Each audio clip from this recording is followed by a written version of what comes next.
Merumuskan visi misi satuan pendidikan.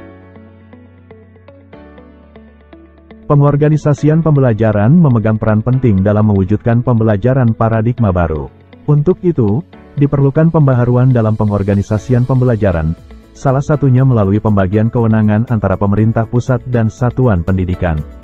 Kewenangan pemerintah pusat meliputi struktur kurikulum, profil pelajar Pancasila, capaian pembelajaran, dan prinsip pembelajaran dan asesmen. Sementara, kewenangan satuan pendidikan meliputi visi, misi, dan tujuan sekolah, profil pelajar di satuan pendidikan. Kebijakan lokal terkait kurikulum, proses pembelajaran dan asesmen, pengembangan kurikulum operasional di satuan pendidikan, dan pengembangan perangkat ajar. Pembagian kewenangan ini bertujuan agar pembelajaran dapat berlangsung secara terintegrasi dan terarah, sehingga dapat menghasilkan capaian pembelajaran yang optimal. Kewenangan pemerintah pusat memastikan bahwa pembelajaran di seluruh satuan pendidikan memiliki arah dan tujuan yang sama, sementara kewenangan satuan pendidikan memastikan pembelajaran dapat disesuaikan dengan kondisi dan kebutuhan setempat. Dengan demikian, pembagian kewenangan yang jelas dan terintegrasi akan membantu menciptakan lingkungan pembelajaran yang optimal bagi peserta didik, sehingga dapat membekali mereka dengan pengetahuan dan keterampilan yang diperlukan pada masa yang akan datang. Visi, misi, dan tujuan sangat penting sebagai acuan dalam pengembangan satuan pendidikan. Visi, misi dan tujuan memberikan arahan dan menunjukkan prioritas dalam penyelenggaraan pembelajaran. Oleh karena itu, merumuskan visi, misi, dan tujuan satuan pendidikan adalah langkah awal yang sangat penting dalam mencapai pembelajaran berkualitas. Visi satuan pendidikan harus menggambarkan harapan dan aspirasi jangka panjang bagi satuan pendidikan dan menjadi gambaran bagaimana satuan pendidikan ingin dikenal dan diterima oleh masyarakat. Misi satuan pendidikan harus menjelaskan tindakan spesifik yang harus diambil untuk mencapai visi satuan pendidikan, memberikan arah bagi sekolah dan menjelaskan bagaimana visi tersebut akan dicapai.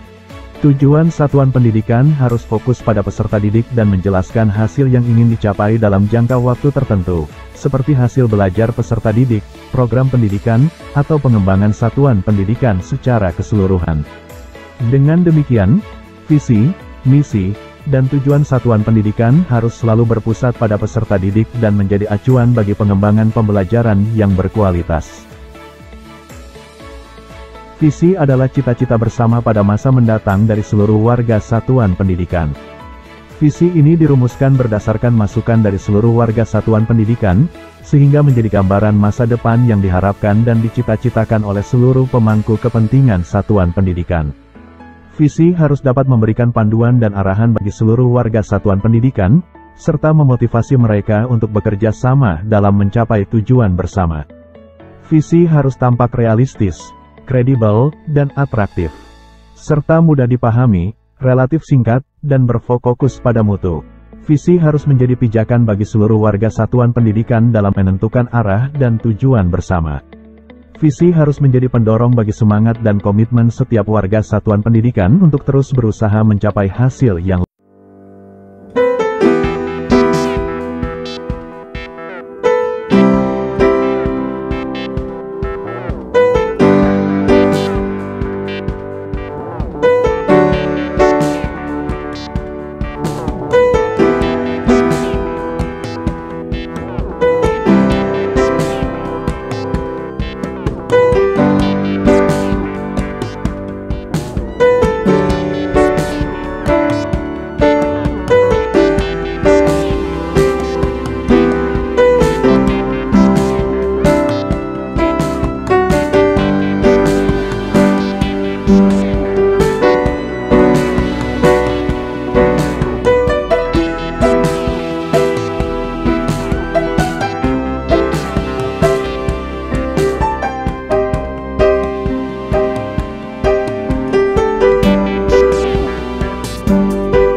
melakukan peninjauan ulang visi, misi, dan tujuan dan melakukan penyesuaian sederhana terhadap tujuan yang disesuaikan dengan kondisi lingkungan internal satuan pendidikan. Ketiga, melakukan peninjauan ulang secara lebih mendalam dan menyesuaikan visi, misi, dan tujuan berdasarkan evaluasi kondisi lingkungan internal dan eksternal, karakteristik peserta didik, dan aspirasi orang tua. Terakhir, mempertimbangkan masukan dan sudut pandang dari berbagai pemangku kepentingan satuan pendidikan dalam melakukan peninjauan ulang secara menyeluruh dan merumuskan kembali visi, misi, dan tujuan satuan pendidikan. Pilihan 1. Menggunakan visi, misi, dan tujuan satuan pendidikan yang sudah ada. Pada pilihan 1, Kepala Satuan Pendidikan membantu anggota sekolah memahami dan berkomitmen terhadap visi, misi, dan tujuan sekolah. Kepala sekolah mengajak anggota sekolah untuk melakukan refleksi terhadap celah antara visi misi tujuan dan kondisi real sekolah. Ini memastikan bahwa anggota sekolah memahami dan berkomitmen terhadap tujuan sekolah. Kemudian, kepala sekolah memastikan program prioritas, strategi, organisasi, dan rancangan pembelajaran yang akan dijalankan sudah selaras dengan visi, misi, dan tujuan sekolah dan dapat memenuhi kebutuhan sekolah. Ini memastikan bahwa sekolah berjalan sesuai dengan harapan dan aspirasi. Pengawas atau penilik menjadi mentor kepala sekolah dalam penyelarasan komponen kurikulum operasional dengan visi misi tujuan sekolah.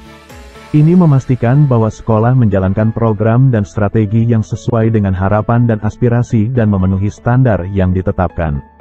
Contoh pertanyaan, 1. Apakah semua warga satuan pendidikan memahami hal-hal yang menjadi prioritas untuk mencapai visi? 2. Apakah cara, strategi untuk mencapai misi realistis untuk dijalankan? 3. Bagaimana satuan pendidikan mengorganisasi dan merancang pembelajarannya untuk mencapai tujuan? Pilihan 2. Meninjau ulang visi, misi, dan tujuan satuan pendidikan, serta melakukan penyesuaian sederhana terhadap tujuan yang disesuaikan dengan kondisi lingkungan internal satuan pendidikan. Pada pilihan 2, Kepala Satuan Pendidikan melakukan analisis keselarasan antara tujuan sekolah dan visi dan misi sekolah.